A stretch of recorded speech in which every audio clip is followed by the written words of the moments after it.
And so that being said, I would love to introduce our speaker. Lynnelle is an experienced midwife who has worked across various midwifery practice settings and models of care. Most recently, as part of a midwifery group practice within a publicly funded home birth program. She is deeply passionate about midwifery and dedicated to working in genuine partnership with birthing women and people, providing care that is individualized and aligned with their unique hopes and needs. In 2016, after witnessing the negative impact of working within fragmented healthcare systems on midwives, Lynnelle founded the, is it Vajournal? Vajournal Club. Based in Melbourne, Australia, the Vajournal Club aims to foster connection and community among midwives, bringing together midwives from diverse practice settings to engage in thoughtful discussions on emerging midwifery research, share knowledge and experiences, seek positive solutions, and explore ways to reclaim midwifery both individually and collectively. Now in its 9th year, the Journal Club's monthly gatherings, co-facilitated by the wonderful Madeline Hawk, create an inclusive and welcoming space for meaningful conversations and the sharing of midwifery insights and wisdom. Recently, Lynnelle joined the Assembly of Rebellious Midwives team, I love that, where she co-presents the Journal Club with Dr. Melanie Jackson in an online setting, further expanding the club's reach and impact. Lynnelle is currently undertaking a PhD to explore the impact of professional connections and relations on midwives' well-being and career sustainability. In addition to community work, midwifery research, and activism, Lynnelle lectures in midwifery at the Australian Catholic University, where she supports and guides the next generation of midwifery students as they embark on their journey towards this profoundly impactful profession. And with that, I hand it over to you. Right. Okay, you are. Oh, okay. Yeah. Okay. All right, thanks.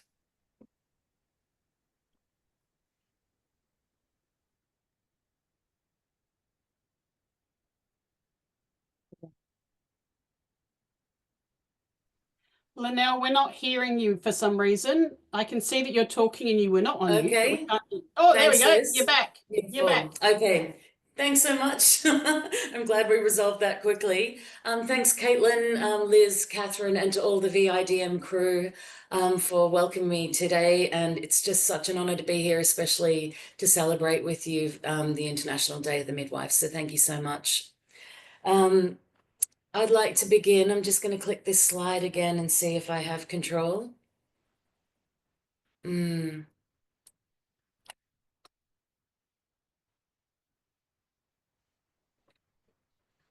There we go. I'd like to begin my presentation by acknowledging the traditional owners of the land upon which I present from today, and that is the Wurundjeri people of the Kulin Nation. And I'd also like to acknowledge the traditional owners of the land upon which you stand. I honour the Wurundjeri people's connection to land, sea and community, and acknowledge the rich birthing history that's evolved and continues to evolve on these lands. I pay my respects to elders past, present and future.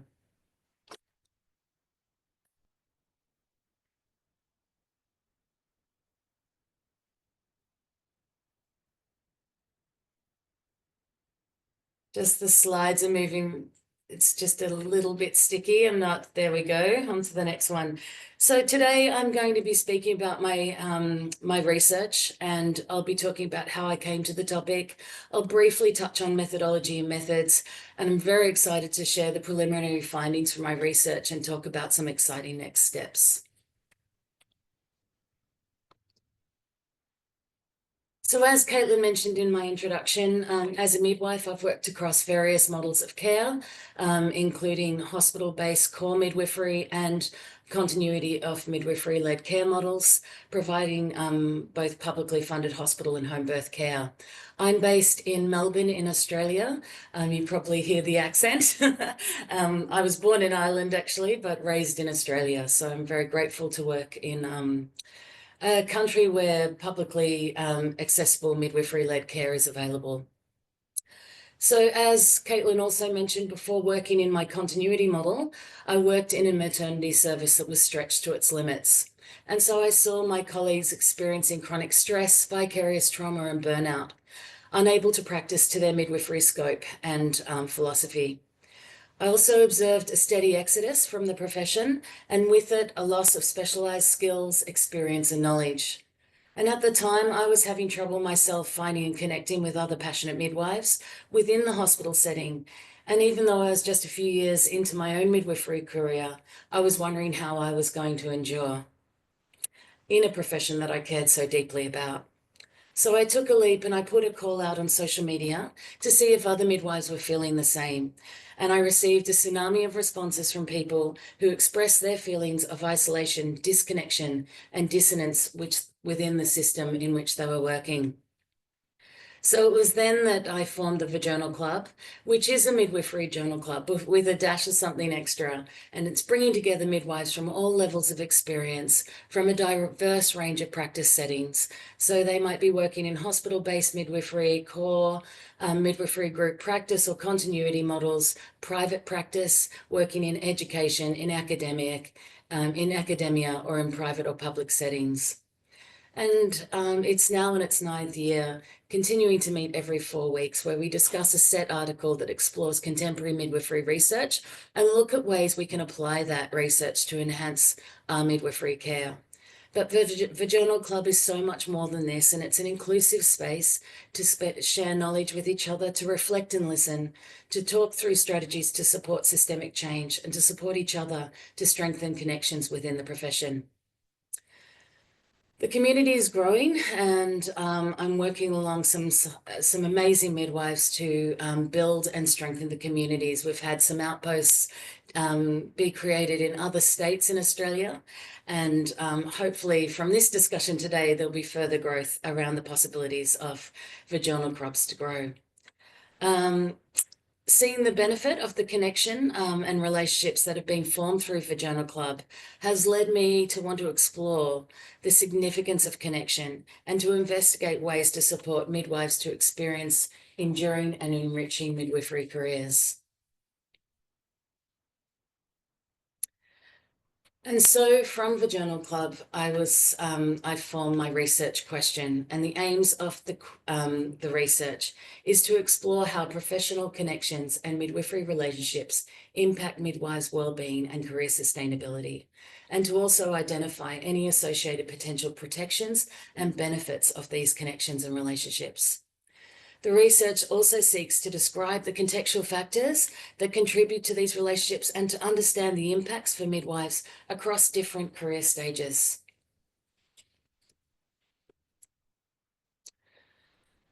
And just to share a little bit about the current Australian midwifery context, which is similar to global midwifery workforce issues, it shows that there are grave concerns surrounding the sustainability of the Australian midwifery workforce. Commissioned by the Nursing and Midwifery Board of Australia, the Midwifery Futures report was released in October last year, in 2024, and the report declared that the Australian midwifery workforce is in crisis, that there are widespread staffing shortfalls, and that 1/3 of midwives intend to leave the profession. A higher than current attrition rate would have a catastrophic impact on the workforce. The report resulted in 32 recommendations and proposed tangible strategies to relieve the crisis, such as increasing recruitment, increasing student enrolments in midwifery pre-registration programs, and suggested that midwives increasing their EFT could relieve some of the pressures on the system. But there is less focus placed on the role and the need for positive workplace cultures and safe and sustainable working conditions that support the development of relationship building and connection.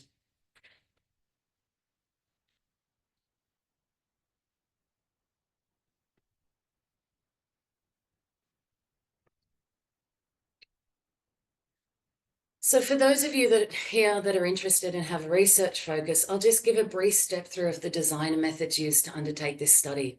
But if you would like to know more, an in-depth study protocol was published in the European Journal of Midwifery, and this describes and reports my methodological process in much more detail.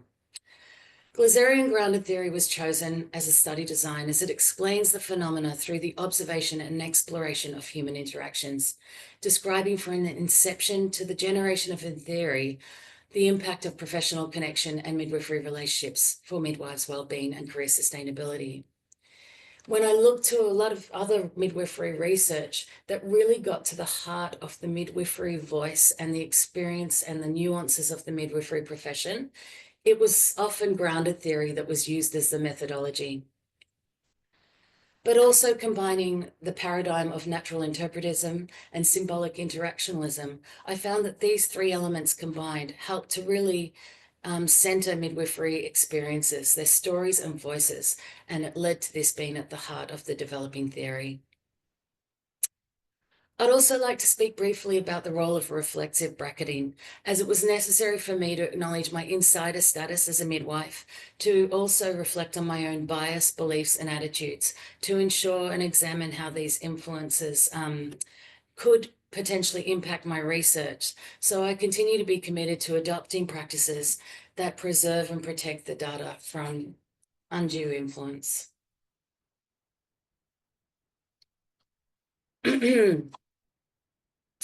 So this study includes midwives from all practice settings in Australia with a range of midwifery experience with the intention to capture the depth of understanding about how collegial relationships impact across the continuum of their professional experience. So participants included and were grouped into three cohorts: early career midwives, who were those practicing between 0 to 5 years, mid-career midwives, who were those practicing between 5 and 10 years, and late career midwives who were practicing 10 years and beyond.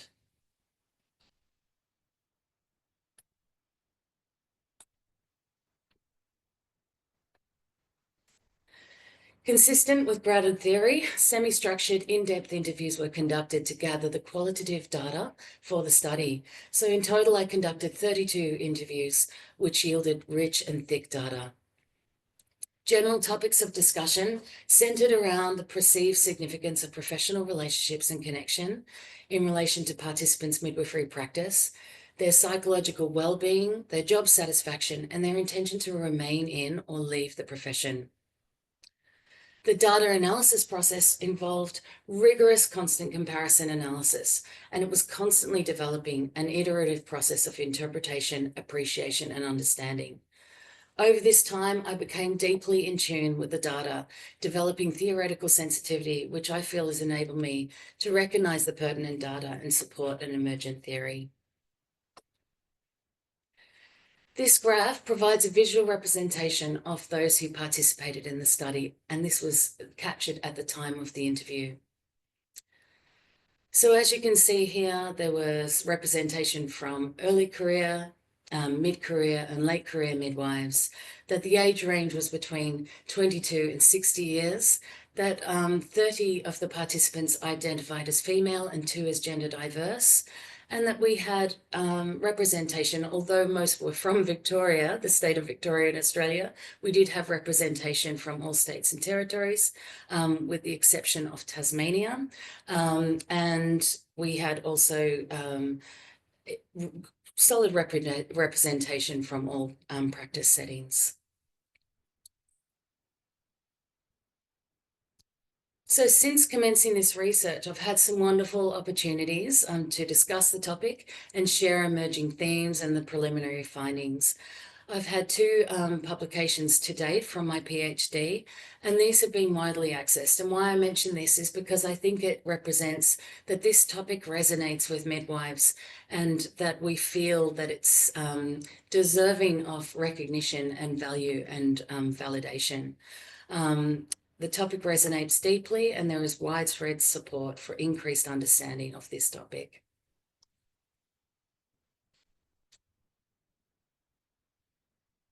So now I'd like to talk through some of the preliminary findings. This is a bit of a busy graph, but it encapsulates the preliminary findings and illustrates that the core category and emergent theory is labelled connection and relationships are vital to sustain me. This core category is supported by 10 other major categories, and these encompass causal, contextual, and conditional and consequential factors.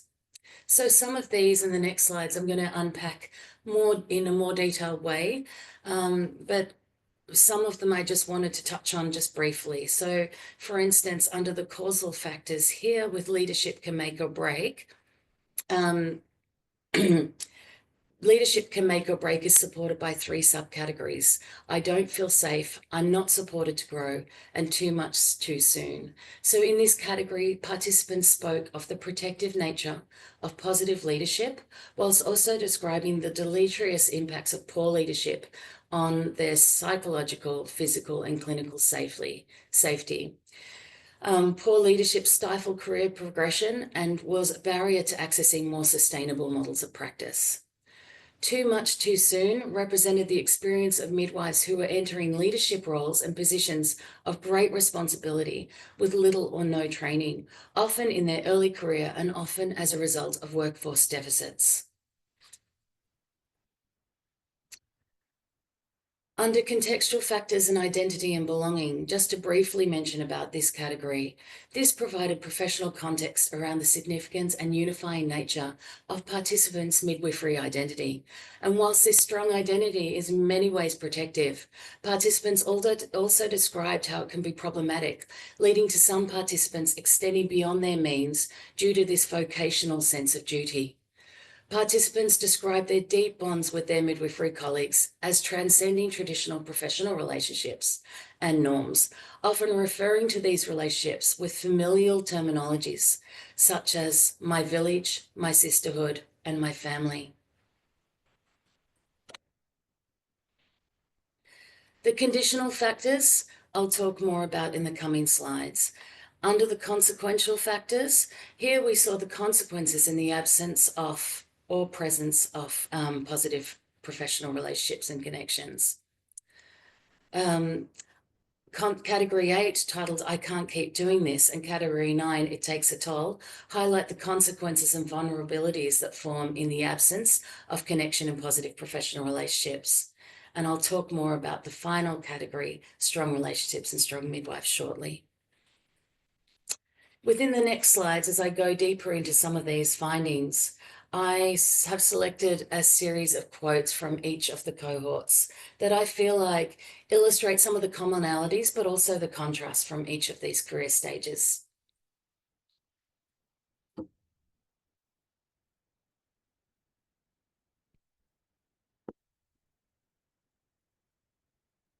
So in this first category, systems, structures, pressures, and processes prevent connection and relationship building. In this category, participants across all cohorts consistently spoke of deeply embedded ways of working that inhibited connection and relationship building within the work environment. This was particularly prominent within the early career midwives, who consistently spoke of the system itself as a barrier, exacerbated by unchallenged ways of working that restrict the formation of critical relationships, evoking feelings of powerlessness and isolation. So I won't read out each of the quotes, but hopefully you will have the opportunity to glance through some of these quotes.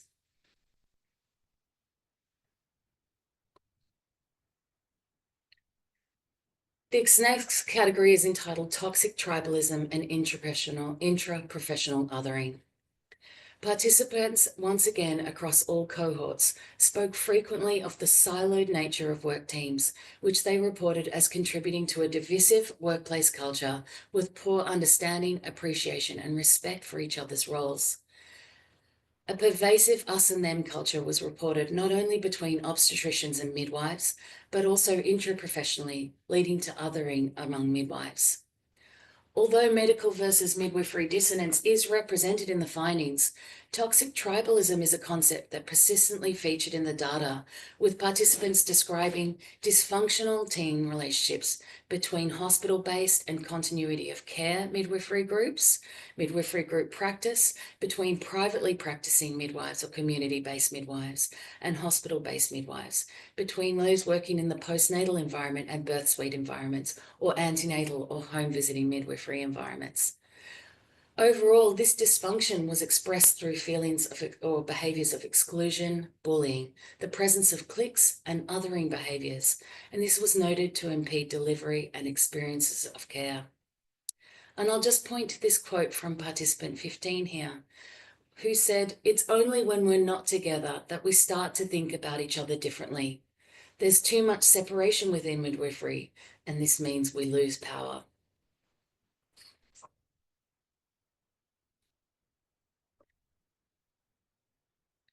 In this category, this category captures how participants view the size of their work environments as both a barrier and an enabler to connection and professional relationships, and how participants describe larger workforces and environments as contributing to feelings of isolation and disconnection. Participants spoke of smaller units or work teams as environments where they were better able to form professional connections and relationships, describing enhanced trust, feeling of belonging, value, respect, and collegiality.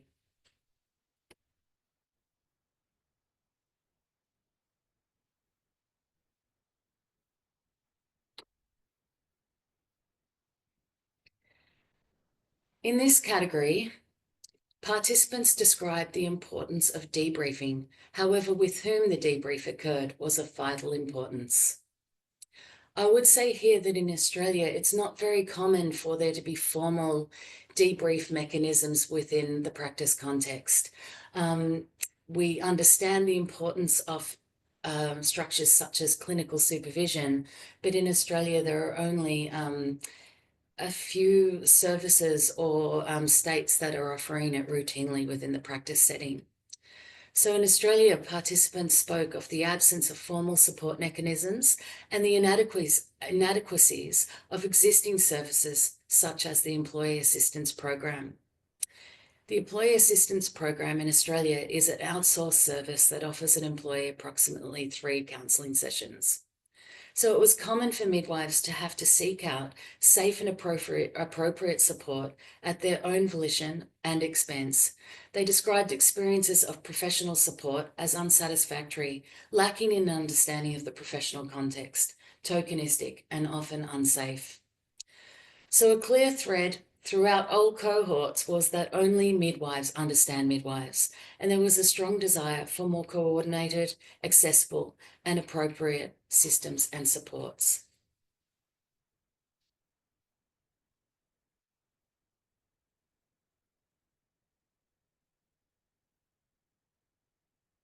In this category, what about the midwifery elders? Study participants persistently described a lack of respect, acknowledgement, underutilisation, and devaluing of senior or late career midwives. And interestingly, this was especially prevalent among the early career midwifery cohort, who spoke of the loss of opportunity for knowledge sharing, as well as the disincentivizing nature of witnessing the treatment of elder midwives. And I'll just point to this quote here from participant 6. "We've all seen how some midwives have retired," and she was referring to how they've been treated at that point of retirement.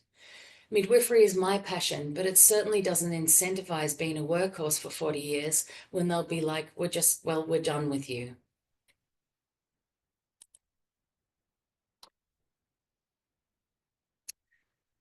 It takes a toll. In this category, participants across all cohorts spoke of the physical and psychological toll of working in workplaces and teams where they felt unsupported and undervalued, and where midwives experience extreme duress, distress, and pressure.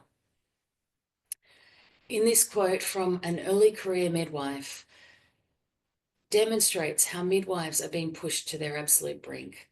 This participant said, "I said to a few of the midwives, I'm really hungry. I need to eat because I feel like I'm going to faint.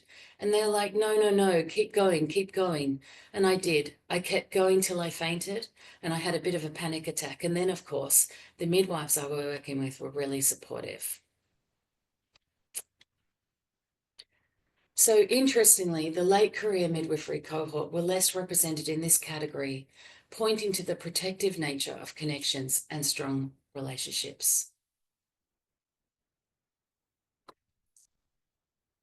So I'm very happy to pivot to this more hopeful category that has emerged. And this category, conclusively, participants attributed their ability to sustain within midwifery profession to their deep relationships and enduring midwifery connections and communities, whereas others attributed their decision to leave their particular jobs or their teams to the absence of deep relationships and connections. The protective and generative nature of these relationships were also frequently discussed, with participants describing a desire to give back, to replicate kindnesses and support the future generations of midwives the way that they have been supported. Within this category, participants explored the qualities that underpin valued professional connections, describing teams that made time and space for connection, that seek to lift each other up, and that champion mutually respectful relationships and trust. Participant 14 here said, professional relationships and connections are what keep me going every single day and every single shift. It is the driving factor.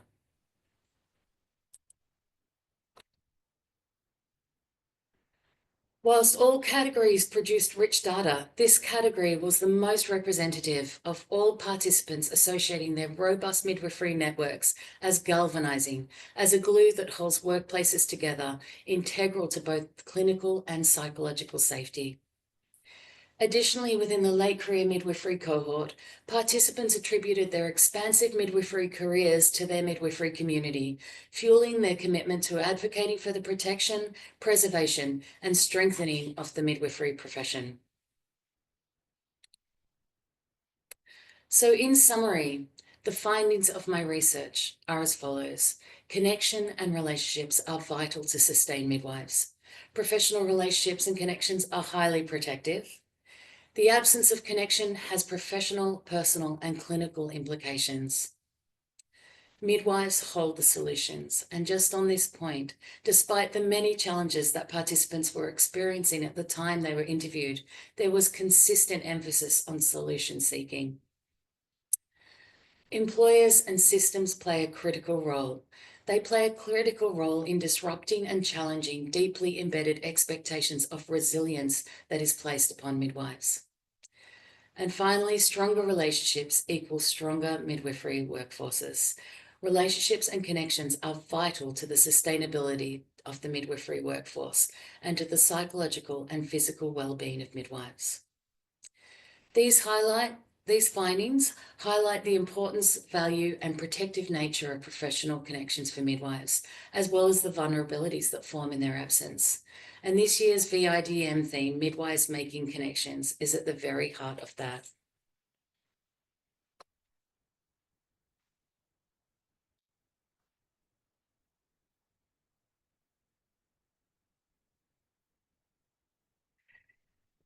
There were several implications from the research findings, and these point to an urgent need for practice change. Practice change that recognises the significance of professional relationships and connection as a fundamental retention factor that supports the growth and well-being of midwives. Practice change that provides opportunity for relationship forming through implementing protected time, practices and supports that seek to create and cultivate the formation of professional relationships. Practice change that reduces identified processes and practices that inhibit relationship forming.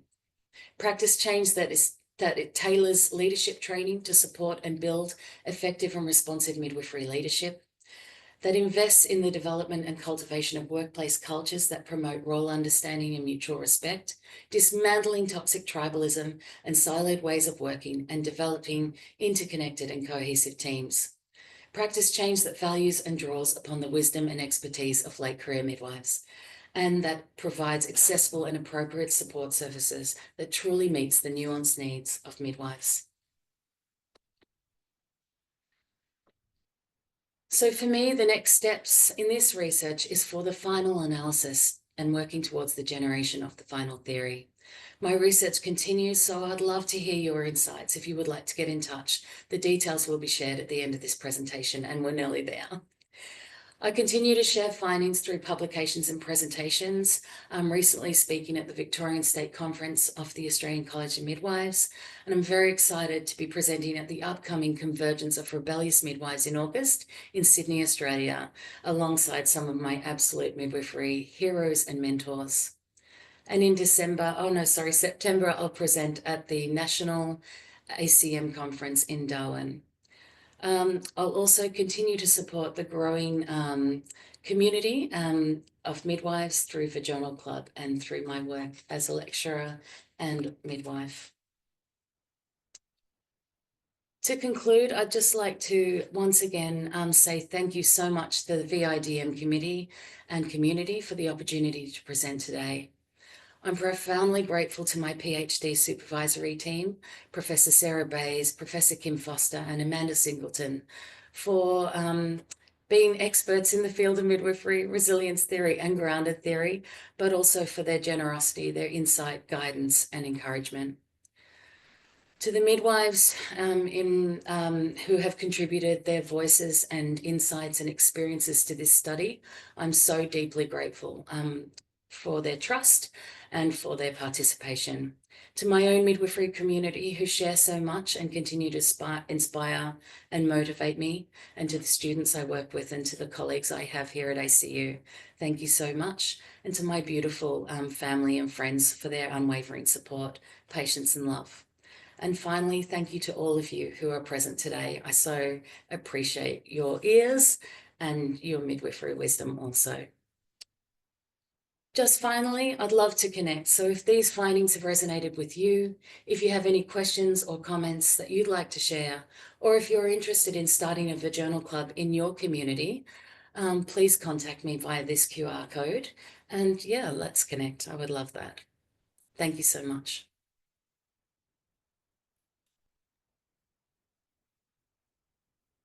Thank you so much. That was amazing. We have a couple questions, and so please, if you have a question, I'm going to be reading them out of the chat, but if you would like to come off mute, we would also love to hear your voice. So we will take whatever questions you have. And so we have a couple, and so I want to say that there's a lot of great comments. And then Celine says, do you think that the medical legal sword contributed to separation of midwives as more of a protective practice? Oh, Lynnelle, sorry, you are silent again. Apologize. Can you just say that question again for me, Caitlin? Sure. Do you think that the medical legal sword contributes to separation of midwives? And it looks like she's referring to as protective practice. Yeah, look, I think it does contribute to the separation. There's certainly, from the conversations I've had with all of the participants, you know, and what I observe myself is that there's very strong division within that, and it adds to the lack of cohesion in our practice. And I think a lot of it comes from a lack of professional understanding of each other's roles and value and respect for each other's roles. And I think if there was more cohesion and integration, I think we'd be able to see that there's actually a lot of similarities in our own experiences and frustrations perhaps that exist within our roles, that there'd be lots of commonalities. But if we had the opportunity to form relationships together and connections, we would work more cohesively as teams. And respect for each other's scopes as well. I think understanding the midwifery scope and having support to practice to that scope is absolutely key. Great, thank you. I have another question from Catherine that says, is there a difference between private practice and institutional practice? Also, the role of your professional association in creating community. Ah, beautiful. Our professional association is the Australian College of Midwives, and that came up a lot through these conversations. And so what I really did recognize is the early career midwifery cohort were appeared to have less engagement with the professional body. And those in their late career, mid-career and late career were very engaged in the professional body. And there was a translation of that. And I think we need to do more to engage that early career midwifery cohort with the professional body and for them to understand the benefit. And we do a lot of that with our student population at the moment in Australia. But I think those relationships need to build. And then just in regards to the difference in practice contexts, yes, in Australia, there's a large difference between privately practicing midwifery and their scope of practice, and also those, well, the same scope of practice, but obviously a hospital context. Those midwives that practice within the hospital context are practicing to the guidelines and recommendations that exist within the hospital framework and that care framework. So those practicing within a private midwifery framework are practicing outside or to a different practice context, still underpinned by the consultation and referral guidelines and their midwifery scope. One of the comments I just wanted to say, because I thought it was really interesting, is that I might not have retired if these issues were more defined and support was forthcoming. Especially important, I think, for midwives in rural areas, basically practicing alone at home births. Yeah, that some of the midwives I spoke to who were in private practice and certainly practicing in regional or remote areas. Can you hear me, Caitlin? Yeah, sorry, it just went out for a second. Your voice got a little bit quiet. Sorry.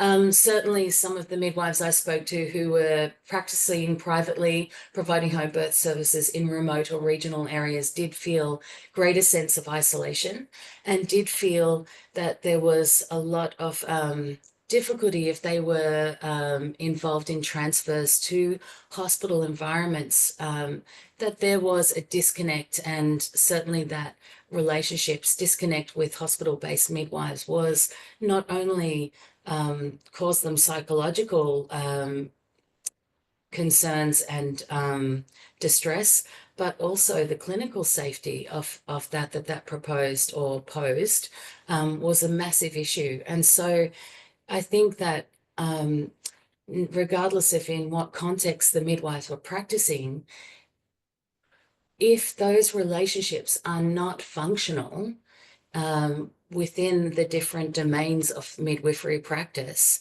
it was very pertinent that there was a clinical and psychological impact of that. And it really took a massive toll for midwives. Thank you so much, Lynnelle. This was a really wonderful presentation.